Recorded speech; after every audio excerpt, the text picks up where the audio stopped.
¿Se puede ver la presentación? ¿Me pueden confirmar, por favor? Sí, Sí, doctora. doctora. Ya, muy bien. Ahora sí, vamos a hacerlo más pausado porque la otra vez nos faltó tiempo, pues, ¿no? Entonces vamos a revisar la parte de síndrome de aspiración meconial, que como ya habrán podido estar viendo en la semana que les tocó práctica, ¿no? No es una patología muy frecuente, sin embargo, de presentarse, podría presentarse de forma grave y podría llevar incluso hasta una mortalidad del 40% de los pacientes que tengan síndrome de aspiración meconial, ¿no?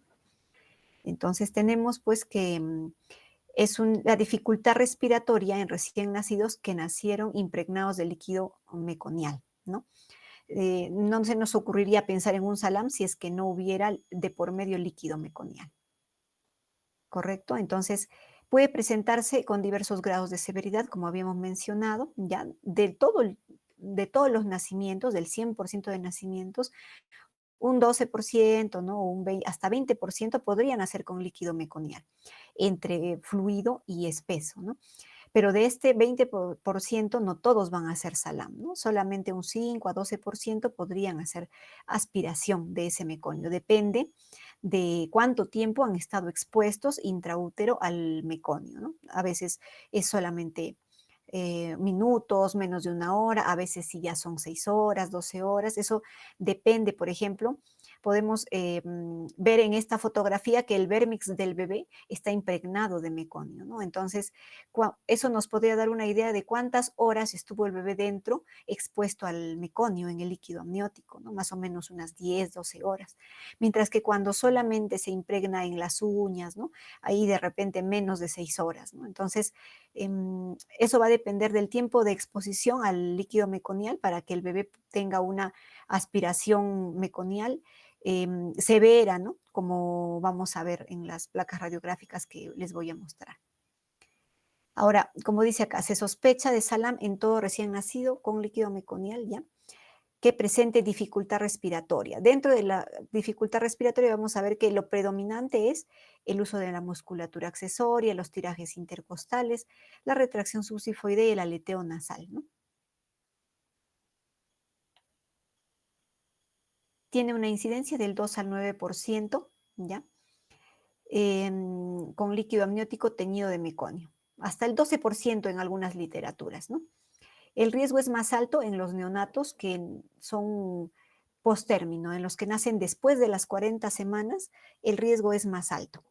Ya recuerden también que pues, el líquido meconial, o mejor dicho, el meconio, se empieza a formar, si bien desde las semanas 20, 24, pero no, o sea, son pequeñas cantidades, no va a descender, no va a bajar del colon descendente hasta el recto, hasta después de la semana 34. O entre 32 y 34 baja, ¿no? Entonces, es muy difícil ver un líquido meconial en un prematuro, menor de 37, es bien raro, menos del 2%, ¿no? Mientras que en el paciente de más de 37 semanas ya es más frecuente, ¿no? Y siempre tiene que estar asociado a un evento de estrés fetal, por ejemplo, un estado no tranquilizador del feto, asfixia perinatal, distocias funiculares, algún evento que le ocasione estrés al neonato que conlleve a la eliminación, ¿no? A la relajación de esfínteres, sobre todo el esfínter rectal, colorectal y eliminación del meconio. Dentro de los factores de riesgo, como ya hemos mencionado, son los neonatos post-término, 41 semanas a más, pero podría presentarse en cualquier neonato a término. También en aquellos que son RCIU. ¿Por qué? Porque justamente el hecho de la hipoxia hace que eliminen pues meconio, ¿no? También en los pacientes hijos de madre preeclámptica, en los pacientes con distocias de presentación, que los lleven a estrés, ¿no? Intraparto, partos por cesárea, frecuencias cardíacas fetales no tranquilizadoras, o sea, el estado fetal no tranquilizador que mencionamos hace un momento. Puntuaciones de Apgar bajas, ¿por qué? Porque va de la mano con la asfixia neonatal, como van a observar. El hecho de haber sufrido ese estado de hipoxia intraútero puede llevarlos a un estado de asfixia neonatal que posteriormente se complica con la aspiración de meconio. Son dos entidades que pueden coexistir juntas en un mismo neonato, ¿no? y en esos casos muchos de ellos necesitan reanimación neonatal, el RCP de acuerdo a protocolo. Ya, a veces mencionan también la etnia negro, sur de Asia, fiebre materna e inflamación e infección intraamniótica que genera estrés intraútero, pues, ¿no? Recordemos que dentro de la fisiopatología está el hecho de que el meconio tiene una composición muy particular, ¿no? Es el contenido intestinal del bebé y está compuesto, como dice acá, por células descamadas, células de piel, mucinas, glicoproteínas, enzimas digestivas, ¿no? Bilis y lípidos, entre otras tantas, otros tantos componentes gastrointestinales, ¿no? Que generalmente lo que ocasionan o localmente a nivel del alveolo va a ser neumonitis exudativa e inflamatoria, ¿ya? Al inicio el meconio es estéril, salvo que haya habido una contaminación, una infección triple I o coriamnionitis, pero en general el meconio es estéril y no tendría por qué darle, o sea, no tendría por qué ser en ese momento un causante de neumonía. Por eso es que no se inicia antibiótico de forma sistemática a todos los salam y no el primer día de repente, ¿no? Ya, ¿qué más? A ver, podría provocar exudación proteica y necrosis celular a nivel del epitelio alveolar, así como una alteración en la capa aire líquido en el epitelio alveolar que va a inactivar los fosfolípidos y también algunas proteínas del surfactante, con el consiguiente, con la consecuencia de colapso alveolar, ¿no? Que es lo que nos va a generar las zonas de atelectasia.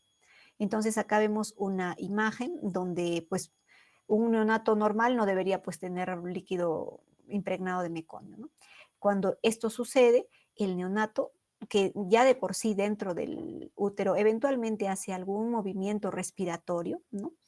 Y cuando el neonato está con estrés, hace más movimientos respiratorios tipo jadeo, boqueo o lo que le llaman el gasping, ¿no? Como ven acá, ¿no? Entonces, el gasping intraútero es el mayor factor de aspiración meconial y está asociado a un momento de estrés, de hipoxia del feto. Normalmente no lo hace muy frecuente, pero sí se presenta en momentos de hipoxia. Al momento del parto, también puede haber aspiración, pero la mayor magnitud de aspiración se va a producir intraútero. ¿Ya? Luego, vamos a ver que al ingreso de este meconio en las vías respiratorias vamos a tener varios eventos, ¿no? ¿Por qué? Porque cuando la obstrucción se da completa en ciertas vías respiratorias de pequeño calibre o de mediano calibre, se van a producir las atelectasias, que son zonas de colapso alveolar que en la placa se van a ver como parches, zonas hipoventiladas, ¿no? Y eso va a conllevar a que toda esa zona no vaya a haber una ventilación perfusión adecuada. Adicionalmente a eso, vamos a observar que hay zonas que se van a obstruir parcialmente. En esos lugares donde hay obstrucción parcial se va a ver un ingreso del aire, pero no una salida. Entonces el bebé, por eso es que más que quejido aquí, el bebé presenta una sensación de plenitud en el tórax que le lleva a un incremento del diámetro anteroposterior. Al bebé se le nota más pechugoncito, ¿no? Con el pecho más grande, ¿no? ¿Por qué? Porque hay atrapamiento parcial de aire en ciertas zonas. Por eso que en la placa se ven también en la radiografía zonas de hiperareación, zonas más hiperlúcidas, ¿no? ¿Qué más? Toda esta alteración unida a la inactivación del surfactante por inhibición de la absorción de los fosfolípidos en la interfase aire líquido en el alveolo, ¿no? Van a llevar a que el paciente haga un problema de ventilación-perfusión que lo va a llevar a hipoxemia, a hipercapnia, a acidosis, ¿no? Y posteriormente esto puede conllevar también una complicación bastante temida en el caso del salam severo, que es la hipertensión pulmonar persistente, ¿no? Adicionalmente a eso se produce neumonitis inflamatoria y química. Y posteriormente, cuando el bebé está invadido por algún dispositivo en la vía aérea, que es lo usual también cuando es severo, el tubo endotraqueal y la ventilación, podría presentar colonización de bacterias, sobre todo gram negativas, ¿no? Bacilos gram negativos propios de la unidad, que podrían complicar este proceso ya con una infección adicionalmente, ¿no? Dentro del cuadro clínico vamos a ver lo que ya ustedes conocen, la dificultad respiratoria. Ahí vamos a ver que, pues, como mencionábamos, ¿no? Hay desaturación de oxígeno, el bebé puede estar cianótico, el tórax está bombado, hay un incremento del diámetro anteroposterior. A la auscultación podemos escuchar hipoventilación en las zonas colapsadas, pero también se puede escuchar estertores húmedos, ¿no? Mientras todavía hay movilización de ese líquido meconial. Ya. ¿Y qué más? En la evolución vamos a ver que el inicio puede tener un cuadro tórpido en las primeras horas, ¿no? Hasta las 48 horas, que luego se va a ir resolviendo gradualmente entre 3 a 7 días, la parte respiratoria, ¿no? Ahora, si se ha acompañado de asfixia neonatal, el cuadro de asfixia puede complicar todo, mutuamente ambos pueden sufrir una complicación y el paciente demorar la recuperación más, ¿no? ¿Qué más? En el síndrome de fuga de aire, o sea, lo que habíamos visto por acá, ¿no? En el caso de atrapamiento de aire que va acompañado de sobredistensión, y por sobredistensión de repente por ahí una ruptura de alguna estructura alveolar y neumotórax, ¿no? Como verán ustedes, el neumotórax tiene que ser tratado evacuando ese aire que comprime el pulmón, así que eso sí ya puede demorar, ¿no? Puede conllevar a demorar la recuperación de nuestro paciente. Dentro de los exámenes auxiliares que tenemos que considerar para un paciente que ha sufrido de síndrome de aspiración meconial es la parte de gasometría, los gases arteriales, que nos van a orientar bastante en lo que en la saturación, en la presión de oxígeno y la presión de CO2. O sea, debemos evitar que el paciente permanezca en hipoxemia y en hipercapnia. Pero los gases arteriales nos ayudan en este aspecto, ¿no? Ahora, el hemograma, como habíamos mencionado muchas veces antes, es un examen muy importante en todo paciente neonato que tiene dificultad respiratoria, para orientarnos, ¿no? Un poco con respecto a si se estuviera sobreagregando de repente algún proceso infeccioso o algún problema hematológico que pueda descompensar a nuestro paciente y que debamos abordar oportunamente. Así también pedimos un hemocultivo, siempre se pide, ¿ya? Em, Adicionalmente a eso podemos emplear electrolitos para valorar el balance hídrico del paciente y en función de los electrolitos también. La glicemia es muy importante y la calcemia, porque recuerden que si ha habido un evento de hipoxia, ese paciente podría sufrir, es un factor de riesgo para hacer hipocalcemia, y las hipocalcemias podrían ser desde asintomáticas hasta sintomáticas severas, generando una prolongación del QTI y muchas veces un paro cardíaco por hipocalcemia. Ahora, la hipoglicemia también nos empeora el daño neurológico, por eso es que debemos evitar la hipoglicemia en los pacientes que están críticamente enfermos, más aún en los que han sufrido de hipoxia, ¿no? ¿Qué más tenemos? Lo de el perfil de coagulación, si es que es hijo, sobre todo si es que es hijo de madre preeclámptica, o si tenemos antecedente de alguna patología por ejemplo, no sé, un desprendimiento de placenta, de gran porcentaje, ¿no? Hemorragias que le puedan generar alteraciones de la coagulación a nuestro neonato. Lo de la ecografía cerebral iba en función de repente de asfixia, ¿no? Es que si hubiera un evento de asfixia, es muy importante la ecocardiografía, como vamos a ver más adelante, para descartar la presencia de una hipertensión pulmonar que esté empeorando el cuadro de nuestro paciente, y definitivamente la radiografía de tórax, ¿no? Nos va a orientar bastante. Acá podemos ver radiografías de tórax donde se ven justamente esas radiopacidades irregulares, ¿no? En ambos hemitórax, ¿ya? Radiopacidades irregulares, que se alternan, que esas son las zonas de colapso o también las zonas donde está el meconio, ¿no? Y que se alternan con zonas de radiolúcidas, ¿ya? radiolúcidas que podrían ser las zonas de hiperinsuflación y acá acompañado de un neumotórax, ¿no? Donde indica la flecha. Es un neumotórax que se ha producido en este paciente en su primer día de Salam, en su día cero. Y que posteriormente con la colocación de un drenaje torácico, este neumotórax se logra evacuar y se logra la reexpansión pulmonar. Sin embargo, sigue el problema de las zonas de colapso alternadas con zona de sobredistensión, ¿no? Por eso es que es muy importante el apoyo oxigenatorio con un buen control de presiones, ¿no? En el caso del neonato con Salam. ¿Ya? Entonces, poco a poco vamos viendo que entre el día 4, 6, 7 se ve una mejoría en la radiografía. ¿Por qué? Porque ya se ven las zonas de colapso que ya se van aireando mejor. Esto es un paciente que ha tenido una buena evolución, se va mejorando la ventilación alveolar, ¿no? Y poco a poco se ve una mejoría en la placa radiográfica, ¿no?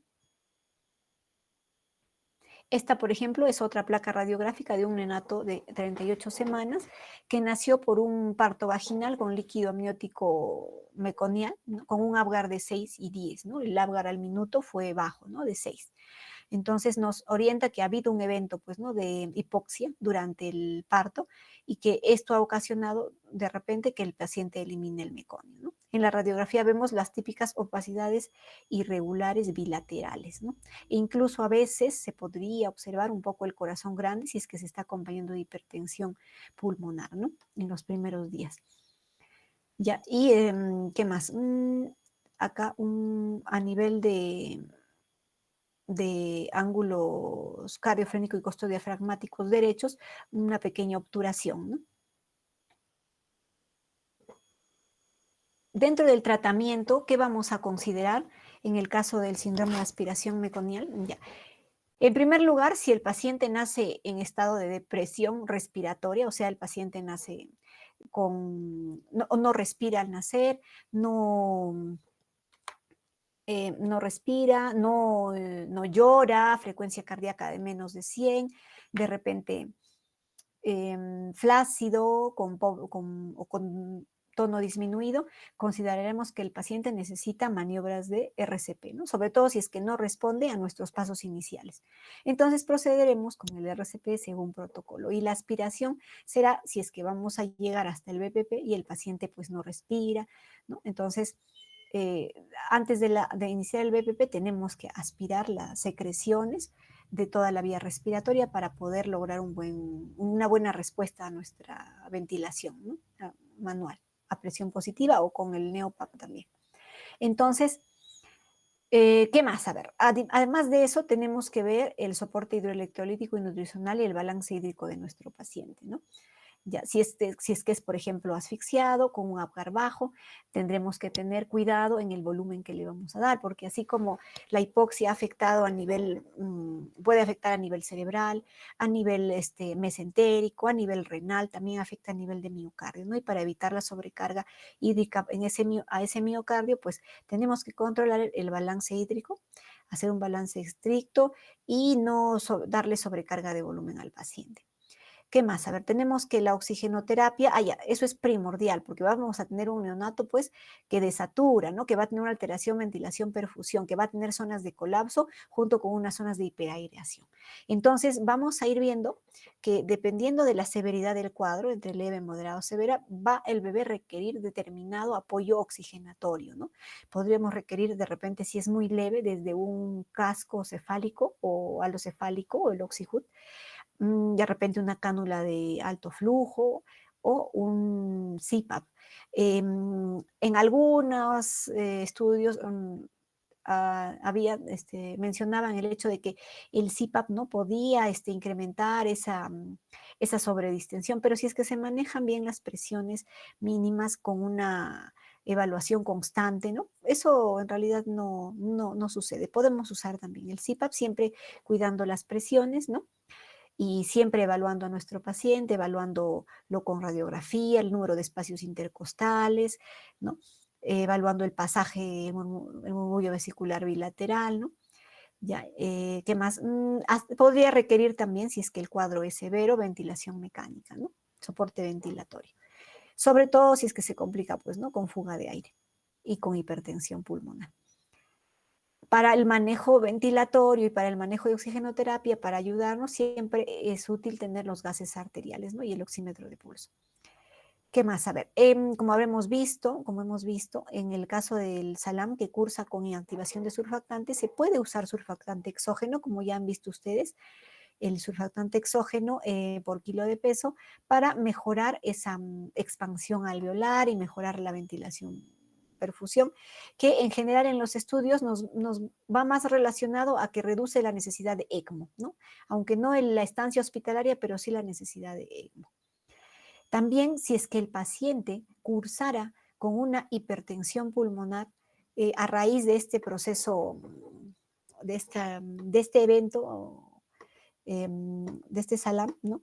Podemos emplear el óxido nítrico, ¿no? Dentro de la ventilación mecánica como un coadyuvante, está aprobado por la FDA y nos ayuda a disminuir la necesidad de ECMO, ¿no? En pacientitos con óxido nítrico. Ahora, también a veces es necesario no solamente la ventilación convencional, sino también la ventilación de alta frecuencia, que va a reducir complicaciones como fuga de aire, ¿no? Al dar la presión en forma oscilatoria, ¿no? Ya, además que si el paciente tuviera neumotórax, también le ayuda, pues, ¿no? Le ayuda con el reclutamiento alveolar sin incrementarle el riesgo, o bueno, sin incrementar mucho, si es que se maneja bien las presiones, sin incrementar el riesgo de una nueva fuga de aire, ¿no? Si es que presentara neumotórax, va a necesitar un drenaje, ¿ya? Y si es que presentara, se asociaría a esa neumonitis a una infección, ¿no? A una colonización por bacterias, sobre todo E. coli u otros gram negativos, ¿no? De la unidad, si es necesario el uso de antibióticos. Adicionalmente a eso, otras terapias coadyuvantes como fisioterapia posterior todavía siguen en estudio. Eso sería con respecto al salam. Vamos a pasar al siguiente a la siguiente patología con un caso clínico, ¿no? El caso de este neonato varón, hijo de madre primigesta de 40 años, ¿no? Madre añosa hasta ahí, con hipertensión crónica, que nació por cesárea, por sufrimiento fetal a las 36 semanas de edad gestacional, con peso de 2,6 kilos y un Apgar de 3 al minuto, 4 a los 5 y 7 a los 10 minutos, ¿no? Ahí vemos también que el bebé ha sufrido pues depresión neonatal e incluso hasta muy probablemente asfixia, ¿no? Con requerimiento de ventilación a presión positiva en sala de parto, o sea, requirió BPP. Se traslada a UCIN donde queda conectado a ventilador mecánico con FIO de 50%. A las 6 horas se incrementa la necesidad de FIO hasta el 100%, presentando la habilidad en la saturación ante la presencia de cualquier mínimo estímulo, con saturación preductal de 90 y postductal de 84, ya con presión arterial media de 40 milímetros de mercurio. Posteriormente, dentro de los exámenes que se le piden a este neonato, que está en ventilador mecánico, ya, se realiza una ecocardiografía, encontrándose una presión arterial pulmonar, ¿ya? De 50 milímetros de mercurio y un ductus arterioso persistente de 2,5 milímetros de mercurio. Perdón, milímetros, milímetros nomás. Regurgitación tricuspidia y cortocircuito de derecha a izquierda a través del DAP. En la radiografía de tórax se observa hipoflujo pulmonar. En este pequeño caso clínico les he querido retratar prácticamente todo lo que se vería en una hipertensión pulmonar clásica, ¿ya? Porque es un neonato que puede ser prematuro o puede ser a término, ¿ya? Que tuvo un evento de hipoxia. Como vamos a ver más adelante en las etiologías, el evento de hipoxia muy bien podría producir una hipertensión pulmonar, ¿ya? Entonces, este pacientito presenta una presión de arteria pulmonar media de 50 milímetros de mercurio. Eso es muy por encima del valor normal, pues, ¿no? Muy por encima. Ahora, vamos a introducirnos en el tema, ¿qué cosa es la hipertensión pulmonar persistente del recién nacido? Como ustedes ya sabrán, ¿no? Es la imposibilidad de alcanzar o mantener el descenso normal de la resistencia vascular pulmonar. ¿Por qué? Porque nuestro paciente, como ven acá en esta imagen de la circulación fetal, en la cual todavía está conectada a la circulación fetal, pues la placenta, ¿ya? Observamos que el feto presenta sangre, o sea, recibe sangre oxigenada que entra a la aurícula derecha desde la vena umbilical y cruza al lado izquierdo por medio del foramen oval, ya, por medio del FOP, que está abierto en la etapa fetal. Y también cruza al lado izquierdo por medio del conducto arterioso. Y solo una pequeña cantidad de esta sangre fluye a los pulmones, más o menos solamente un 10 o 20% del gasto ventricular combinado, ¿ya? Entonces, normalmente no hay intercambio, en la etapa fetal no hay intercambio de gases en los pulmones porque están llenos de líquido. Pero ¿qué sucede? Con el inicio de la respiración, ¿ya? O sea, al momento del nacimiento ocurren dos eventos muy importantes. Uno, la primera respiración, con la cual se expanden los alvéolos y también al expandirse los alvéolos, también lo hace la vasculatura pulmonar. Entonces, va aumentando el flujo pulmonar, ¿ya? ¿Ya? Y adicionalmente a eso se ve el clampaje, el clampaje del cordón umbilical, con lo cual también hay un cambio muy importante que es el incremento súbito de la resistencia vascular sistémica. Entonces, con la primera respiración cae o debería caer la resistencia vascular pulmonar y con el clampaje debería incrementarse la resistencia vascular sistémica, superando así la resistencia vascular pulmonar y cerrando ambos shunts, ¿no? Esto llevaría a que haya un cambio del flujo sanguíneo a través del conducto arterioso, que antes era de derecha a izquierda, ahora de izquierda a derecha. Eso sería lo normal. Entonces veríamos a un paciente que gradualmente se va poniendo rosado. ¿Por qué? Porque hay un buen flujo pulmonar y el bebé está empezando a hacer intercambio gaseoso, ¿no?, en el pulmón. Ya, entonces, ¿qué sucede en el paciente que tiene hipertensión pulmonar? En el paciente que tiene hipertensión pulmonar, ¿no?, esta caída no se produce de esta forma, o sea, no es inmediata, sino que por algún motivo, como vamos a ver más adelante, muchos factores pueden influir en que la caída no se produzca en el momento del nacimiento, sino que se mantenga la presión pulmonar, la resistencia vascular pulmonar elevada, ¿no? Como bien ven aquí a nivel del mar, alrededor del 60%, perdón, en los neonatos recién nacidos, ¿no?, ellos nacen con una presión pulmonar fetal, presión pulmonar, presión de la arteria pulmonar, en 60 milímetros de mercurio. Luego de la primera respiración y del clampaje, esto cae rápidamente hasta 30 milímetros de mercurio en las primeras 24 horas de vida extrauterina. Bueno, el hecho de nacer nomás al momento del nacimiento ya cae bastante, pero cae gradualmente y continúa cayendo a lo largo de las horas e incluso de los días, hasta hacerse una presión normal entre 10 y 20 milímetros de mercurio, que sería una presión normal, ¿no?, en reposo, entre 8 y 10, 8 y 20 incluso, que sería una presión pulmonar normal, de la arteria pulmonar normal. Pero ¿qué se ha observado, no? Que por muchos motivos esto no sucede aquí. Y vamos a revisar esta curva en la cual vemos los cambios en la resistencia vascular pulmonar perinatal y algunos mediadores involucrados, ¿no? Al lado izquierdo vamos a ver la resistencia vascular pulmonar y una curva que va desde la etapa fetal hasta el nacimiento, un momento del nacimiento en el que está cayendo, como ven acá, la resistencia vascular pulmonar, y en el momento durante la etapa neonatal en la que ya sigue cayendo, ¿no? Se dice que continúa cayendo, incluso hasta los 21 días se va equiparando la presión pulmonar a la presión sistémica. Entonces, vemos también que conforme la gestación va avanzando, los vasos pulmonares se van a hacer más sensibles a ciertos mediadores vasoconstrictores, como los leucotrienos, el CO2, la disminución de oxígeno y también otros como la endotelina, ¿no? Esto va a provocar que se produzca una vasoconstricción pulmonar activa con incremento de la resistencia vascular periférica en la etapa sacular, más o menos, ¿no?, de la maduración alveolar. Además, se va a presentar una baja producción basal de vasodilatadores en la etapa fetal, como, no sé, prostacyclinas, óxido nítrico, ¿no? Es baja en la etapa fetal. Pero cuando nace el bebé y se producen todos esos cambios que ya hemos mencionado con la primera respiración que da lugar a la expansión pulmonar y el clampaje del cordón con descenso rápido de la resistencia vascular periférica, se incrementa el flujo sanguíneo pulmonar y allí vamos a ver que se incrementa más o menos unas 8 o 10 veces el volumen.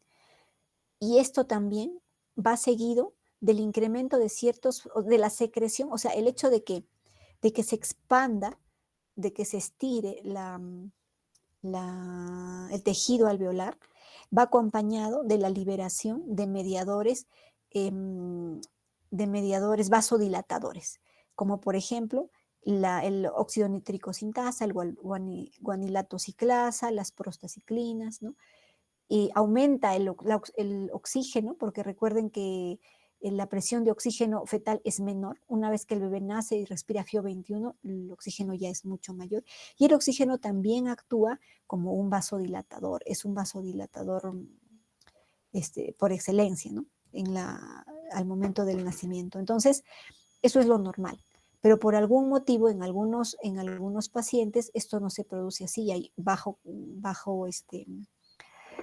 contenido de óxido nítrico, por eventos de hipoxia también, una respuesta de vasoconstricción cuando ha sufrido hipoxia, ¿no? Pero también se puede observar que a veces hay alteraciones en la vasculatura, pero esas ya las trae el bebé, pues, ¿no? Que le impiden reaccionar o le impiden relajarse con el estímulo de los vasodilatadores. Entonces, vamos a ver que pueden haber hipertensiones pulmonares primarias o secundarias, o sea, las secundarias por ejemplo, afecciones pulmonares parenquimales asociadas, ¿no? Como por ejemplo el SALAM que acabamos de ver. ¿Ya? Entonces, hay causas que están sostenidas en un subdesarrollo de la vasculatura pulmonar, en el cual estas ya son anomalías del subdesarrollo genéticas, ¿no? Em, que tienen mayor mortalidad porque la vasodilatación postnatal adaptativa es limitada, no responden a estos elementos o, claro, a estos elementos vasodilatadores, ¿no? Y están asociadas en su mayoría a hipoplasia pulmonar y afecciones como las hernias diafragmáticas, las malformaciones pulmonares congénitas, agenesias renales, restricciones de crecimiento, fetales, pero desde primer trimestre, ¿no? O sea, las severas, ¿no? ¿Ya? Hay otras causas que están sostenidas en el mal desarrollo de la vasculatura pulmonar, que cursan con engrosamiento anormal de la capa muscular de las arteriolas pulmonares y la extensión de estas hacia los pequeños vasos. Adicionalmente a eso pueden presentar matriz extracelular excesiva, gruesa, que rodea los vasos, ¿no?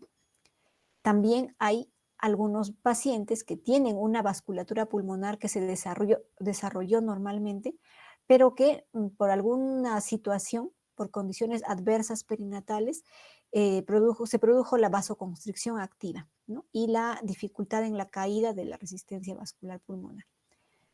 Entonces, ¿cuáles son esas? Las hipoxemias, pues, ¿no? Las hipoxias que van con depresión perinatal, enfermedades del parénquima pulmonar, infecciones bacterianas, como por ejemplo la neumonía por estreptococo del grupo B, por activación de mediadores vasoactivos por los componentes fosfolípidos bacterianos, ¿no? ¿Ya? Entonces, vemos aquí un cuadrito en el cual podemos observar que también hay otros factores prenatales que podrían incrementar, o sea, podrían dificultar la caída de la resistencia vascular pulmonar al momento del nacimiento. Por ejemplo, el consumo prenatal de AINES, ¿no? Que podría generar el cierre prematuro del conducto arterioso. Adicionalmente a eso, el consumo de antidepresivos inhibidores de la recaptación, selectivos de la recaptación de serotonina. El parto por cesárea, el parto postérmino, el bebé grande para la gestacional, algunas anomalías del flujo placentario, desarrollo pulmonar alterado, anomalías cardiovasculares, las cardiopatías, como van a ver cuando vean cardiopatías, ¿no? También hay muchas cardiopatías implicadas en el incremento de la resistencia vascular pulmonar, ¿no? Y factores postnatales, como que que el bebé haya sufrido hipoxia o también hiperoxia, ¿no? El estrés oxidativo por hiperoxia también podría generar una hipertensión pulmonar, pero más es la hipoxia. Luego, lesiones inducidas por ventilador, cuando el paciente pues está intubado con soporte ventilatorio, e inflamaciones e infecciones, como por ejemplo en el caso de la enfermedad de membrana hialina o las neumonías neonatales, y la sepsis también, ¿no? Todos estos factores mencionados antes van a producir una lesión en la circulación pulmonar en desarrollo del paciente, lo cual va a llevar a vasorreactividad alterada, angiogenia disminuida y a estructuras vasculares alteradas que van a dar incapacidad para disminuir la resistencia vascular pulmonar y también que permanezcan abiertos los cortocircuitos extrapulmonares fetales, como el ductus y como el foramen oval.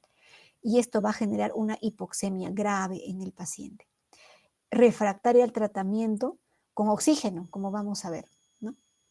Algunos trastornos asociados a la hipertensión pulmonar en el neonato son, por ejemplo, el SALAM, como hemos visto, la hialina, la hipoplasia pulmonar primaria, las hernias, las neumonías, la hipertensión, en algunos casos raros la taquimia y enfermedades pulmonares ya como displasias alveolocapilares, problemas genéticos, glucogenosis pulmonar, enfisemas lobulares, entre otras patologías, ¿no?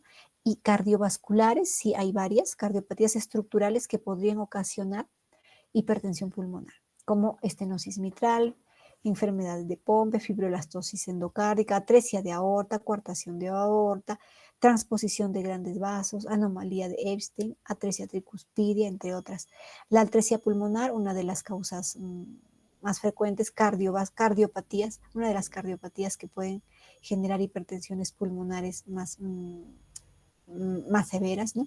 Y malformaciones arteriovenosas hepáticas y cerebrales, así como anomalías venosas pulmonares, ¿no? Como retorno venoso pulmonar anómalo, estenosis de venas pulmonares, ¿no?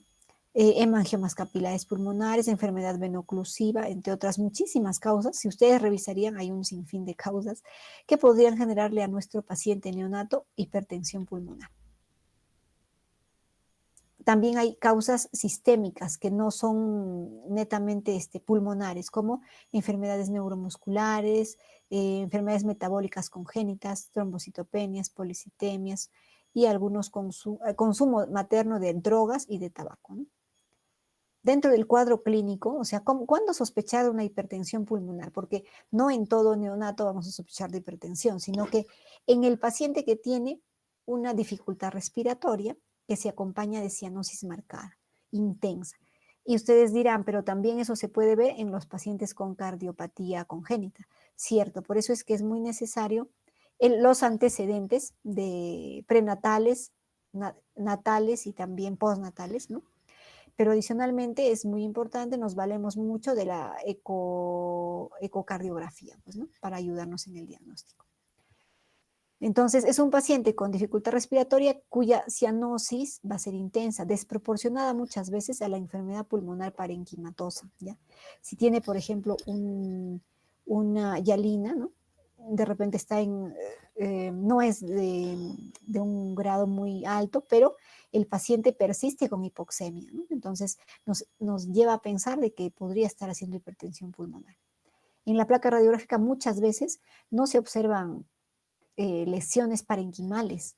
Solamente se ve una radiografía hiperlúcida, o sea, placa negra, ¿no? Con hipoflujo pulmonar, nada más. Entonces, es una cianosis desproporcionada a una patología pulmonar. Ahí uno diría, si no hay patología pulmonar, ¿por qué está tan cianótico, ¿no? La hipoxemia tiene pobre respuesta al suplemento de oxígeno, como hemos mencionado, en ausencia de evidencia radiográfica de enfermedad pulmonar, sin evidencia de cardiopatía estructural en la ecocardiografía, ¿no? Y algo bien característico es la labilidad frente a mínimos estímulos. Por ejemplo, el hecho de la manipulación para la toma de la colocación de un manguito para la presión arterial puede generar una desaturación desproporcionada, la acomodación, la aspiración de secreciones si es que está intubado el paciente, que generalmente están intubados cuando tienen este problema. Entonces, estímulos dolorosos o pequeños disconfort hacen que estos pacientes desaturen y se pongan cianóticos, ¿no? Pueden desaturar hasta 50%, no hasta menos, ¿no? Y son difíciles de recuperar, ¿no? Posteriormente al estímulo, uno los deja de tocar, pero recupera la saturación muy difícil, ¿no? ¿Qué más? En la parte cardiovascular podríamos escuchar un soplo sistólico de regurgitación tricuspidia, un segundo ruido desdoblado y prominente. Podría haber disminución de la perfusión tisular. Ya, entonces ver al paciente mal perfundido, reticulado, con extremidades cianóticas, frías, ¿no? Ya, y dentro de la evaluación también hacemos nosotros siempre la oximetría de pulso, pues, ¿no? Entonces, en la oximetría de pulso se puede ver una diferencial de más del 3% entre la presión, entre la saturación preductal y postductal, ¿no? También se toman muestras de gases arteriales y es que si es que tomaríamos una preductal y una postductal, se podría observar que la presión parcial de oxígeno preductal tiene también una diferencial con la postductal de más de 20 milímetros de mercurio, pues, ¿no? Entonces, esa, esa diferencia también podría hacernos sospechar de una hipertensión pulmonar. La radiografía de tórax es muy importante, como hemos mencionado, y la evaluación de proceso infeccioso en curso, porque un proceso infeccioso como sepsis también podría generarnos hipertensión pulmonar. Dentro de la saturación de oxígeno, ya vemos que hay una diferencial del 10% entre la preductal y postductal. No se olviden que la preductal va siempre en el miembro superior derecho y la postductal en cualquiera de los dos miembros inferiores. ¿Ya? Esta diferencia se debe a un cortocircuito de derecha a izquierda a través del conducto arterioso persistente. Nos indica que está abierto todavía, ¿no? En la radiografía de tórax podemos ver la patología subyacente. Si es membrana hialina, veremos el patrón reticulogranular, de repente si es ALAM podemos ver las radiopacidades irregulares, si es neumonía, infiltrados, ¿no? O consolidaciones, ¿no? Si es que es una hernia diafragmática, obviamente contenido intestinal, en cavidad torácica, entre otras propias características de cada patología parenquimal pulmonar, ¿no? Mientras que también podríamos no ver nada, como mencionamos, ¿no? Solamente flujo sanguíneo pulmonar reducido, ¿no? O sea, hipoflujo pulmonar, una plaquita más negra de lo usual, ¿no? Ya. Entonces, el corazón podría verse normal o también estar ligeramente incrementado en tamaño. Eso se podría observar. Dentro de los exámenes, bueno, vamos a tener en cuenta de que el diagnóstico ideal en el paciente con hipertensión pulmonar en realidad es el cateterismo cardíaco, ya, que sería un estándar de oro, pero en el neonato hay que valorar, ¿no? En el neonato y en el lactante pequeño se tendría que valorar mucho la relación riesgo-beneficio que tendría colocar un catéter, un cateterismo cardíaco, ¿ya? Si es que él es más beneficioso o no, ¿no? Entonces, como valorando riesgo-beneficio no es muy conveniente, entonces, ¿qué cosa usamos para el diagnóstico? Una ecocardiografía, pues, ¿no? En la ecocardiografía vamos a poder observar ciertas estructuras que nos van a orientar a que se ve un incremento, una mayor probabilidad de hipertensión pulmonar. Ya nos sirve para descartar también una cardiopatía estructural. Si hasta este punto estábamos sospechando también de una cardiopatía, la ecocardiografía nos ayuda para descartar esa cardiopatía, ¿no? Y confirmar de repente el diagnóstico de una hipertensión pulmonar en presencia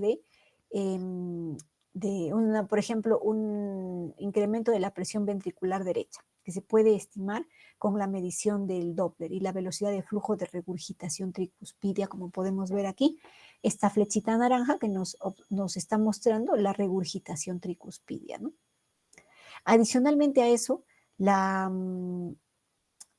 ecocardiografía nos podría permitir observar el cortocircuito de derecha a izquierda, ¿no? La persistencia del conducto arterioso y también el foramen oval. Así también nos podría orientar de que si es que hubo hipoxia, signos de isquemia miocárdica, ¿no? ¿Qué más? A ver, signos de, bueno, excluir cardiopatías, ¿no? Entonces, nos ayuda a evaluar la anatomía cardíaca. Por eso es muy importante, es imprescindible tener una ecocardiografía. Ahora vamos al tratamiento. El tratamiento va a estar dado por medidas generales y medidas más específicas, ¿no? En cuanto a medidas generales, tenemos, por ejemplo, la manipulación mínima, abolición total o lo más que se pueda de estímulos de disconfort para nuestro paciente. Por ejemplo, colocación de cubiertas para protección de ojos y de oídos, o sea, cubiertas ahí en la incubadora o servocuna, para que el paciente tenga el mínimo disconfort y que le pueda ocasionar una descompensación en la saturación. Así también la manipulación mínima en cuanto a toma de funciones, a evaluaciones, a gasometrías, todo eso, ¿no? El ambiente térmico neutro, ¿no? No debe de estar ni en hipotermia ni en hipertermia, ¿no? Ahora, lo del manejo de la hipotermia en asfixia, eso ya lo verán posteriormente, pero en general se maneja un ambiente térmico neutro. El monitoreo hemodinámico es muy importante. La presión arterial debería ser invasiva para que sea más exacta, pero como en muchos casos no se puede obtener una invasiva, una no invasiva, pero siempre un monitoreo de la presión arterial de acuerdo a la edad gestacional de nuestro paciente. Recuerden que el paciente que tiene hiperresistencia vascular pulmonar incrementada va a tener una resistencia vascular sistémica disminuida, ¿no? O sea, puede estar hipotenso también y podría requerir de apoyo inotrópico. También vamos a ver la frecuencia cardíaca, ¿no? Hay que monitorizar la diuresis, un buen balance hídrico estricto de ingresos y egresos, no tenerlo sobrehidratado, ¿no? Pero tampoco debe de tener una carencia de volumen. Eso se valora en función de su balance y de sus electrolitos, ¿ya? También tenemos que, si el paciente está crítico y la hipoxia persiste con requerimiento alto de FIO, pues no podemos brindarle nutrición enteral al inicio, ¿no? Eso, si es que va mejorando, ya gradualmente se irá considerando. Muchos de estos pacientes requieren sedación, sedoanalgesia, ¿no? Y en estos casos, pues se puede usar fentanilo, se puede usar morfina, ¿no? Para la sedación, que dentro de sus efectos adversos también está la hipotensión sistémica, ¿no? Entonces tenemos que tener en cuenta los efectos adversos de la sedación. Tenemos que hacer un manejo óptimo de la parte hemodinámica, ¿ya? Para esto, como dice acá, hay que mantener una función de bomba adecuada con el objetivo de lograr una adecuada perfusión. Hay que mantener un buen hematocrito adecuado, evitando la hiperviscosidad, pero también la anemia, ¿no? O sea, no puede haber ni mucho hematocrito. Recuerden que a veces hay casos de policitemia, poliglobulia neonatal, que podrían enlentecer el flujo sanguíneo, ¿no? Entonces, no podemos permitirnos ni anemia ni policitemia. Si es que hubo un evento de hipoxia con pérdida de volemia, ¿no? Hay que asegurar que esa volemia debe ser repuesta, ¿no? Si es que hubo sangrado de PP, entre otras cosas, entonces hay que considerar, ¿no? De repente transfusiones sanguíneas, ¿no? al paciente. Si es que también manejo de la volemia adecuada, ¿no? Entonces, siempre con monitoreo de la presión arterial y del balance hídrico y de la diuresis de nuestro paciente. Si tuviera una alteración de bomba por hipoxemia, una falla de miocardio o una hipotensión, ¿no? Entonces también hay que apoyar a esa resistencia vascular sistémica con el uso de inotrópicos, porque estos ayudarían como que a incrementar la presión sistémica y a empujar el flujo sanguíneo hacia los pulmones, ¿no? Incrementando el flujo pulmonar que se va a oxigenar allí, ¿no?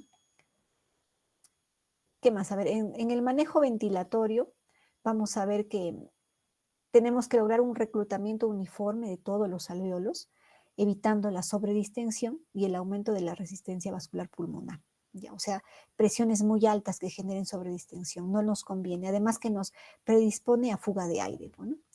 Hay que corregir la hipoxia manteniendo una saturación preductal de más del 90%. ¿Ya? En el caso de a nivel del mar, más del 90%, ¿no? Acá manejamos más del 88%, ¿ya? Y una saturación postductal, o mejor dicho, una presión arterial, una presión de CO2 postductal debe de estar siempre mayor a 60 milímetros de mercurio, no menos, ¿no? Ya porque el hecho de tenerlo con hipoxia persistente empeora la hipertensión pulmonar. Hay que corregir la hipo o hipercapnia o hipohipercarbia, ¿ya? Y el paciente puede responder con ventilación mecánica convencional, pero si la hipoxemia persiste y la hipercapnia también persiste, hay que hacer uso también de ventilación de alta frecuencia. En muchos casos, estos pacientes necesitan ventilación de alta frecuencia, ¿no? Ahora, dentro del tratamiento adicional que se puede considerar en el caso de la hipertensión, como habíamos visto en el SALAM, es el uso de óxido nítrico, pues, ¿no? El óxido nítrico inhalado es un derivado endotelial que causa vasodilatación pulmonar selectiva, ¿no? Que normalmente se produce en el epitelio, se produce y se libera en el epitelio alveolar, pero en el caso de hipertensión pulmonar, cuando no es, no responde o es la cantidad limitada o no está, o no se produce esta liberación, hay que administrarlo desde fuera, ¿no? Mediante la ventilación con óxido nítrico inhalado, que está indicado para reducir el requerimiento de soporte de oxigenación por membrana extracorpórea. Adicionalmente a eso, para que tengamos una buena eficacia del óxido nítrico, tenemos que tener ya un buen reclutamiento alveolar.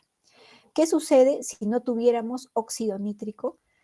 Un medicamento de segunda línea es el sildenafil, ustedes habrán oído hablar de él, es un inhibidor selectivo de la fosfodiesterasa 5, que se puede usar cuando no se tiene el hino o el óxido nítrico, ¿ya? Que ayuda a elevar el GMP cíclico y con esto las células de la vasculatura muscular lisa del pulmón van a relajar, se produce una relajación, ¿no? Entonces se puede usar en una dosis de 0,5 miligramos por kilodosis cada 6 a 8 horas, ¿no?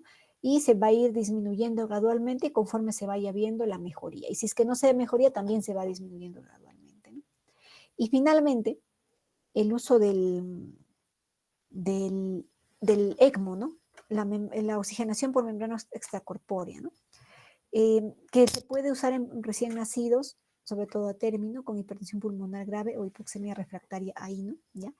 Y todo esto se valora siempre con el índice oxigenatorio. Ustedes habrán oído hablar de repente alguna vez de índice oxigenatorio. Este índice oxigenatorio nos permite evaluar el compromiso respiratorio. Tal es así que más de 15 nos menciona ya un compromiso respiratorio severo. Un índice oxigenatorio de 20 a 40 se asocia a mortalidad de más o menos el 50%. Y un índice oxigenatorio de 40 nos predice una elevada mortalidad, ¿no? Y sugiere criterio de ECMO. Bueno, acá hemos terminado la parte de dificultad respiratoria del neonato. Recuerden que estas no son las únicas patologías, hay muchas patologías, pero estas serían las parenquimales más frecuentes. Bueno. Finalmente, solo recordar que la hipertensión pulmonar tiene muchas etiologías y distintos grados de severidad y que por lo tanto no hay un solo tratamiento, va a depender de las etiologías, ¿no? Hay que tratar si es que es neumonía o causa infecciosa, la infección también.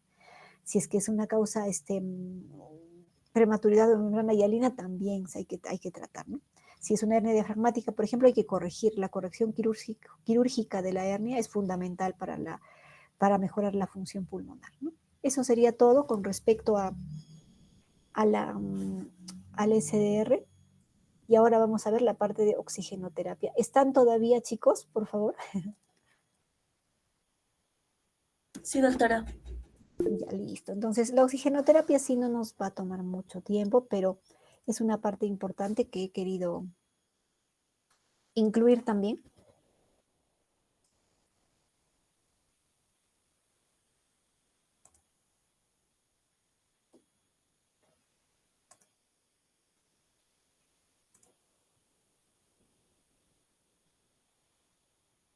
¿Se ve la presentación?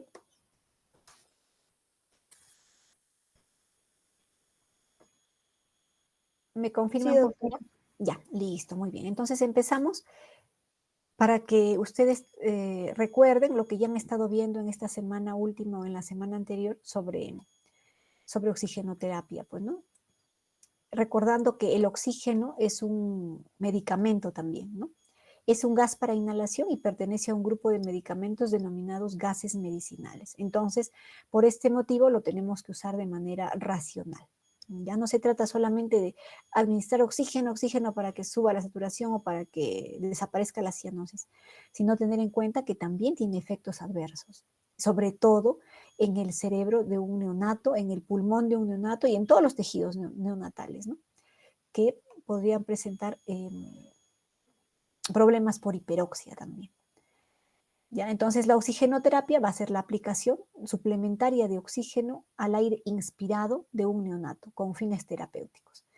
Fíjense bien esto que dice aplicación suplementaria de oxígeno al aire inspirado. ¿Por qué? Porque el neonato no inhala oxígeno puro, al 100%. Eso está contraindicado, eso no puede suceder. El neonato inhala aire comprimido que le da el dispositivo y que ahí le agregamos pues el oxígeno, ¿no? Con el objetivo de corregir hipoxia documentada o sospechada. ¿Cuándo es sospechada? Cuando solo hay cianosis. Pero recuerden que el ver cianosis, a veces, como es subjetivo, a veces podemos ver más o menos cianosis, ¿no? Entonces, siempre tenemos que documentarla. ¿Con qué? Con saturación de oxígeno, oximetría de pulso, pues, ¿no? También la usamos para disminuir síntomas asociados a hipoxemia crónica, para disminuir carga de trabajo que aporta la hipoxemia al miocardio o al sistema cardiopulmonar, para aumentar la tolerancia al ejercicio, para favorecer el crecimiento somático, ¿no? Y en hipoxemia crónica para controlar la hipertensión pulmonar. Dentro de las consideraciones de administrar oxígeno, hay que tener en cuenta de que debemos de conocer la concentración en la mezcla que estamos administrando. Si bien en alguna oportunidad ustedes habrán visto que directamente del balón se saca una cánula, o sea, se saca el frasco testigo y del frasco testigo sale una cánula y al adulto le ponen eso en la nariz y uno dice, a 1 litro es 24%, a 2 litros es 28% y así le van aumentando, ¿no? Y en realidad esa no es la concentración exacta, eso es un intento de tratar de estimar una concentración que no conocemos. Entonces, en el neonato eso no puede suceder, ¿no? En el neonato tenemos que tratar de administrarle una fracción inspirada de oxígeno bien controlada, un fío bien controlado. Tal es así que si el volumen corriente de un paciente es, por ejemplo, 500 mililitros y está compuesto por 250 mililitros de oxígeno, el fío será pues 50% y eso lo tenemos que conocer bien. Para esto vamos a necesitar, como vamos a ver más adelante, dispositivos como blenders o mezcladores que nos van a facilitar el hecho de que podamos conocer esta fracción inspirada de oxígeno. ¿Cómo le administramos? Le administramos mediante dispositivos de soporte respiratorio, como ven ustedes acá. Estos son todos los que se usan en el neonato, ¿ya? Desde cánulas nasales de bajo flujo, como las simples que ustedes conocen, ¿ya? Cánulas nasales de alto flujo, como las que habrán estado viendo, ¿no? Y algunas también han estado viendo el oxy-hood o casco o halo cefálico, ¿ya? Las mascarillas, que en general las mascarillas no se usan como oxigenoterapia continua. Dispositivos de presión positiva como el CPAP o NCPAP, ventilaciones con presión positiva intermitente como el NIP o el DuoPAP, y intubación endotraqueal y ventilación mecánica invasiva, como también ya habrán estado observando, ¿no? Entonces, vemos que estos dispositivos de apoyo proporcionan gas calentado y humidificado, otro factor muy importante. No podemos darle al neonato, cuyo epitelio pulmonar todavía está en proceso de adaptación, ¿no? Y cuyos alvéolos están en proceso todavía de adaptación, gas frío y seco. ¿Por qué? Porque aparte de alterarle a nivel térmico, ¿no? También podemos alterar la función del batido y el aclaramiento pulmonar, el clearance pulmonar. Entonces, siempre tiene que ser calentado y humidificado. Y se va a administrar mediante un sistema que se pueda regular.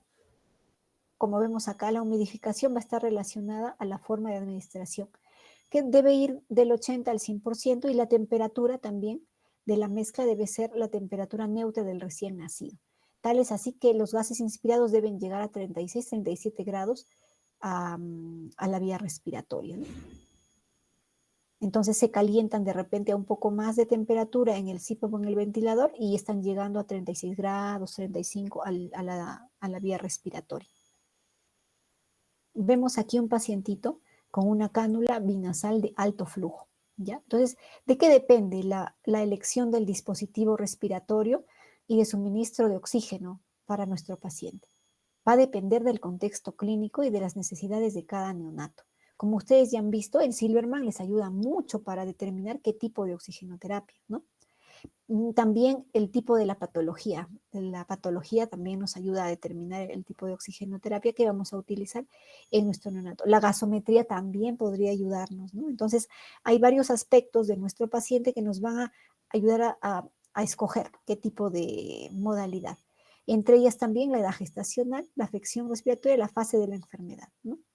No es lo mismo un bebé que está en la fase aguda, empezando en ventilación mecánica, un bebé que ya está saliendo del proceso, que está en destete, ¿no? Que ya lo extubaron, ¿no? Entonces, no es lo mismo. Entonces, tenemos que el bebé puede recibir oxígeno por bajo flujo, por ejemplo, las cánulas nasales de bajo flujo, como ven acá a este pacientito. Son sistemas de administración de oxígeno, como dice, bajo flujo, proveen una fío variable de acuerdo al flujo inspiratorio, donde la nasofaringe va a actuar como reservorio. Entonces, no se debe, esta cánula no debe exceder los 2 litros por minuto como máximo, ¿ya? Y al ser un dispositivo que maneja flujos bajos, a veces no requiere de humidificación y calentamiento extra. ¿Por qué? Porque justamente la nasofaringe va a actuar como reservorio y ahí se va a humidificar un poco y se va calentar, ¿no? Sin embargo, hay dispositivos que también nos brindan cánula de bajo flujo humidificada y calentada, ¿ya? Entonces, salvo, por ejemplo, en condiciones de traslado. Ustedes tienen que trasladar un neonato de su centro de salud hasta un hospital con internamiento para neonato. En esos casos, temporalmente, se puede usar una cánula de bajo flujo de este tipo con un frasco testigo o un humidificador, como le llaman a ese frasquito con agua, ¿no? Entonces, conectado al oxígeno, en un intento de traslado, o sea, por poco tiempo, no se va a quedar con eso 1, 2, 3 días, ¿no? Sino que es en el momento del traslado, ¿no? En esta cánula, la velocidad de flujo de los gases va a permitir que naturalmente la vía aérea cubra la función de calentamiento y humidificación. ¿Por qué? Porque es lento, ¿no? Son 2 litros por minuto el flujo. ¿Cómo la van a armar? Van a tener en el caso de que tengan aire comprimido, lo ideal sería colocar aire comprimido de oxígeno junto con oxígeno, con el oxígeno en el blender. Este equipo de aquí, que ven ustedes que dice NeoBlend, es el mezclador. Por un lado va a venir el aire comprimido, usualmente manguera amarilla, y por el otro lado el oxígeno puro, manguera verde, ¿no? Entonces, dentro de este dispositivo se va a producir la mezcla y va a salir a través de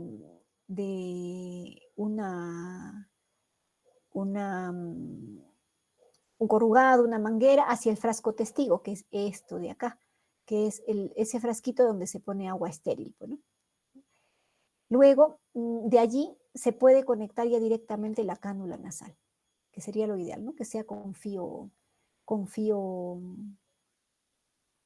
estimado, con fío calculado, no fío al 100%. Otro dispositivo con el cual podemos administrar oxígeno a nuestro paciente es el halo cefálico o el OxyHood, que es un hemicilindro generalmente de acrílico, lo más transparente posible, ¿ya? Para que podamos observar a nuestro paciente y su patrón respiratorio, ¿no?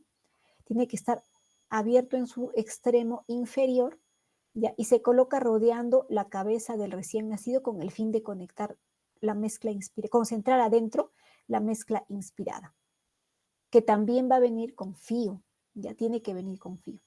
Se utiliza en neonatos con alteración en la oxigenación que pueden sostener una mecánica ventilatoria espontánea. Por ejemplo, que respiran solos, pues, ¿no? O sea, que no tienen mucho distrés respiratorio. Cuando hay mucho distrés respiratorio y, por ejemplo, hay retracción subsifoidea, tiraje intercostal, desbalance, quejido, este halo cefálico no va a ser suficiente. Si el paciente incrementa el trabajo respiratorio, empeora la dificultad, no le va a ser suficiente. Este halo es para pacientes pues, que no tengan un Silverman muy alto, ¿no? De repente una dificultad leve, ¿no? En mejoría. Acá otro dispositivo más bonito de OxyHood o casco cefálico, ¿no? Ahora, ¿qué particularidades tiene este dispositivo? Hay que considerar que el flujo que nosotros le ponemos es alto, de 8 a 10 litros. ¿Ya? Y en prematuros lo mínimo que se puede manejar son 5 litros. Menos de 5 no se puede poner. ¿Por qué? Porque cuando la velocidad es menor va a aumentar la concentración de CO2 y en el habitáculo adentro y se va a aumentar la reinspiración, la reinhalación de CO2, ¿no? En nuestro paciente. Y cuando el flujo es muy alto, sobrepasa los 8, los 10 litros, se van a generar alteraciones en la humidificación y la temperatura. Y además que la turbulencia en el hemicilindro van a provocarle molestias e irritabilidad al neonato, ¿no? Y lo que menos queremos es que esté agitado y llorando, pues, ¿no? Entonces, esas consideraciones cuando van a usar un casco cefálico, ¿no? O un oxígeno. Para armarlo, igualito, deberíamos tener aire comprimido y oxígeno, ¿no? Con un blender o mezclador o llave en Y y un calentador y humidificador ya, y directamente al halo, de allí directamente. Ahora, las máscaras faciales son las que ustedes han visto, ya de repente ya han estado observando, cuando uno ve el Neopap o el la bolsa autoinflable, ese dispositivo funciona con una máscara. Esa mascarilla facial rara vez se utiliza para administración de oxígeno fuera de la reanimación en sala de partos, en realidad. ¿Por qué? Porque no nos permite, básicamente por la comodidad con el paciente, ¿ya? Porque ¿quién quiere tener la máscara todo el tiempo presionando en la cara, ¿no? Y segundo, la concentración de oxígeno. Ocasionalmente se utiliza la mascarilla para administrar oxígeno a flujo libre como medida temporal durante periodos de desaturación de oxígeno o antes de la intubación endotraqueal. Entonces, como ustedes van a ver en RCP, esa es la mascarilla, ¿ya? Y esa ocasionalmente se utiliza, pues no se usa como apoyo oxigenatorio continuo, como sí se hacen las cánulas de alto flujo o los otros dispositivos, ¿no? Las cánulas de alto flujo van a suministrar aire húmedo y caliente, y tibio, mejor dicho, a caudales superiores a la cánula binasal simple. Lo van a administrar entre 4 a 6 litros, pueden llegar a 4 a 6 litros hasta un máximo de 8 litros, ¿no? Nos dicen que de 2 litros por kilo puede ser, pero siempre un máximo de 8 litros. Siempre cuidando de que la cánula binasal no esté exacta, no le cierre por completo la vía respiratoria al bebé, las fosas nasales, ¿no? ¿Para qué? Para no crear un PEP inadvertido que nos esté generando una, un incremento del flujo expiratorio o del PEP, como habíamos mencionado, que nos pueda generar de repente una fuga de aire, ¿no? Entonces, a este flujo, la cantidad de presión positiva en la vía respiratoria proporcionada por la cánula de alto flujo va a variar entre 2 a 5 centímetros de agua. Esa es la presión positiva. Sí nos permite, como dice esto, dar una presión positiva pequeña, de 2 a 5 centímetros de agua. Pero de todas formas, siempre hay que tener en cuenta que debemos tener en cuenta el PP inadvertido. O sea, si se acumula más de 5 centímetros de agua cuando no hay un buen escape a nivel de las fosas nasales, podríamos tener en algunos casos fuga de aire. El beneficio de esta cánula es que va a eliminar el espacio muerto nasofaringeo y va a reemplazar el gas expiratorio final dentro de la vía aérea superior con gas oxigenado y humidificado. Entonces, es una buena opción para pacientes con dificultad respiratoria entre leve y moderada, ¿no? Al inicio, ¿no? Que vayan en mejoría, obviamente. Ahora, ¿qué sucede si no va en mejoría? Podemos escalar, tenemos el CPAP. El CPAP es la presión positiva continua en la vía aérea. ¿Ya? Ven acá este dispositivo, este es un CPAP. Pero ven por acá, hay muchos tipos de dispositivos nasales o llamados PRON, ¿no? Los PRON nasal. Son sistemas de soporte ventilatorio no invasivo que consisten en el mantenimiento de una presión supraatmosférica. Acá vamos a dar más de 5 centímetros de agua. Ya, o sea, una presión positiva durante y al final de la expiración de un paciente, que como condición indispensable respira espontáneamente. O sea, si el bebé hace apneas continuamente, ¿no? O solo jadea o solo boquea, el CPAP no le va a servir. ¿Por qué? Porque el CPAP no respira por él, sino que le da la presión continua a la vía aérea pero el bebé tiene que hacer su propia inspiración. Si el bebé no lo hace de forma regular, el CPAP no es para el bebé. Los efectos que buscamos son mejorar la distribución de la ventilación a nivel alveolar, abrir la vía aérea superior, evitar el colapso alveolar manteniendo el volumen pulmonar residual, ¿no? La capacidad residual funcional de nuestro, o la capacidad pulmonar residual, mejorando el volumen corriente. Mejora también la sincronización del trabajo respiratorio al coordinar el movimiento tóraco-abdominal del bebé. ¿No? Entonces, estos son los dispositivos. Vemos acá una mamá que está haciendo mamá canguro con su bebé con CPAP, ¿no? Tiene su prong nasal ahí, el prong nasal, que se conecta a unos corrugados, ¿no? Entonces, ¿qué nos permite mejorar? Mejorar ese volumen pulmonar residual, ¿ya? Pero puede tener algunos efectos no deseados, como por ejemplo disminuir el gasto cardíaco por alteración del retorno venoso pulmonar cuando hay mucha sobredistensión pulmonar, ¿ya? Provocado por un aumento de la presión intraatmosférica. Cuando está sobredistendido ese pulmón, va a disminuir el retorno venoso. Entonces, no nos conviene. Siempre hay que ver que las presiones no sean excesivas ya para la edad del paciente, y también hay que estar controlándolo con radiografía, pues, ¿no? Siempre viendo que no haya mucho incremento del volumen pulmonar. Este efecto es más frecuente a mayor presión positiva de fin de la expiración administrada. Estos efectos adversos pueden modificarse con la disminución del PEP. El PEP acá lo programamos, acá sí nos permite programar. ¿Y qué es el NIP? El NIP es la ventilación nasal con presión positiva intermitente, similar al CPAP, solo que nos da dos presiones, ¿ya? Intermitente, porque como ven acá en la pantalla, nos permite dar una primera presión más alta y una segunda que es más baja, por ejemplo, acá creo que está recibiendo entre 10 y 5, ¿no? ¿Ya? Y la presión más baja es la que podemos ver, es una PP que permite que el alveolo al momento de la expiración no colapse, no bote todo el volumen pulmonar residual, sino que ese alveolo se quede con cierto volumen pulmonar residual. Ese es el PP que se programa en 5, ¿no? Ese es el PP que se programa y que se va a alternar entre un 10 y un 5 o un 12, un 5, creo que hubieran puesto hasta 12, para que le permita al paciente la exhalación, ¿no? Mayor presión durante la inspiración y le da menor presión durante la exhalación. Pero de todas formas le da presión en la exhalación. ¿Para qué? Para que no haya un colapso de ese alveolo. Se administra a través de cánulas nasales o mascarillas utilizando un respirador mecánico. ¿Ya? Como habrán entrado, de repente han estado observando ustedes, el dispositivo es el mismo, así hay, son prong nasales, ¿no? Como este de acá, conectados al equipo que da ventilación, que es el mismo que da ventilación con presión positiva intermitente, pero nasal, es el mismo que da ventilación convencional, asistido controlado, alta frecuencia, es el mismo dispositivo, ¿no? Pero que tiene muchas modalidades de programación.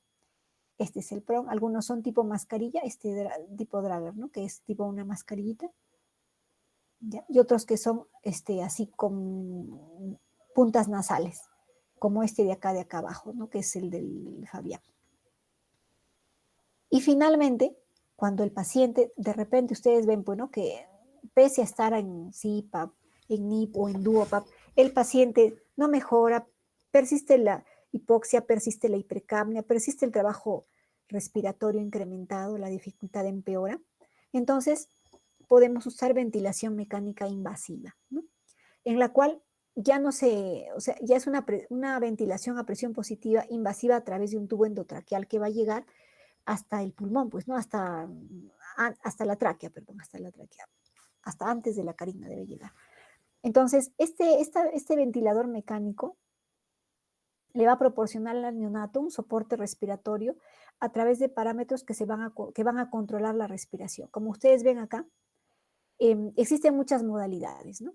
El asistido controlado, que es el SIPPB, el SIM, SIMB, más presión de soporte, acá está el CPAP, el DuoPAP, la alta frecuencia, que es el HFO, ¿no?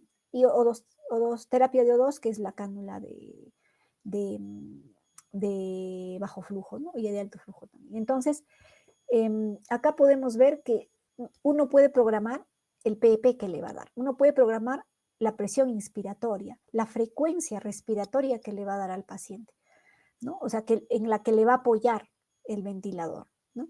Uno puede programar el tiempo inspiratorio y el tiempo expiratorio, y definitivamente el flujo inspiratorio, y también el FiO2, pues, ¿no? Entonces, son muchos parámetros que ustedes se preguntarán cómo se programa. Todo va en función de la gasometría, del estado del paciente, del cuadro clínico, de la patología, ¿no? Entonces, es un todo, es una evaluación completa que se hace de la función cardiorrespiratoria del paciente para poder programar este equipo de ventilación, ¿no? Implica un apoyo parcial o sustitución total de las respiraciones del paciente. O sea, puede apoyarle parcialmente con algunas respiraciones mientras el bebé hace sus propias respiraciones, como en el caso del SIMB, o sustituir totalmente la respiración espontánea del paciente. ¿Y en qué casos está indicado? Por ejemplo, cuando hay ausencia del esfuerzo respiratorio, o sea, apnea en el paciente, ¿ya? Que puede ser la apnea del prematuro, la apnea central, una apnea secundaria o inducida por anestesia, sedación profunda, pero apnea, eso es una indicación. La insuficiencia respiratoria grave que genera hipoxigenación y ventilación inadecuada también. La patología neuromuscular como miopatías, ¿no? También necesidades de disminuir el consumo de oxígeno sistémico del miocardio, como en los casos de shock, es una indicación, ¿ya? Estados mentales alterados como TEC en niños más grandes, ¿no? Intoxicaciones, ¿ya? En general.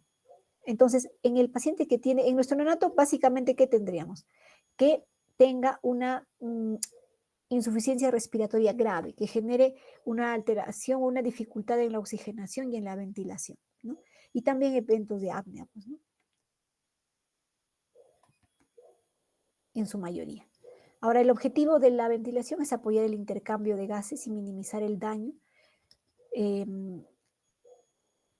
Ese es el objetivo.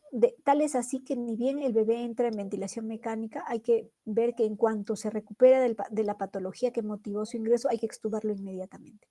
Y para extubarlo, muchas veces es necesario desescalar, ¿no? Del ventilador, a veces pasan al CPAP o a la cánula de alto flujo y así van desescalando hasta que poco a poco el bebé llega a un destete de oxígeno completo, como también habrán podido ver, pues, ¿no? Entonces, estas son las modalidades oxigenatorias en el neonato, ¿no? No son las mismas que en las de un adulto, pues no se manejan diferente. ¿Por qué? Porque la condición, la fisiología del aparato respiratorio y cardiopulmonar del neonato es diferente a la del niño grande y a la del adulto. Eso sería todo. Con eso hemos terminado. Espero que puedan ver más de estos dispositivos en vivo en sus prácticas, ¿ya?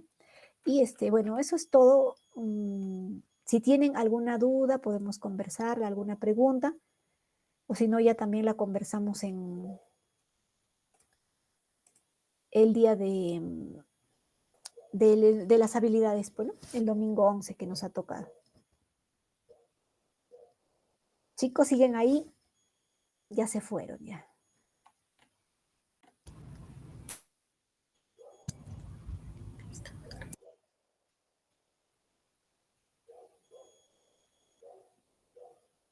Bueno, en vista de que no hay preguntas, vamos a dejarlo acá. Ya estaremos conversando un poco más el domingo de habilidades.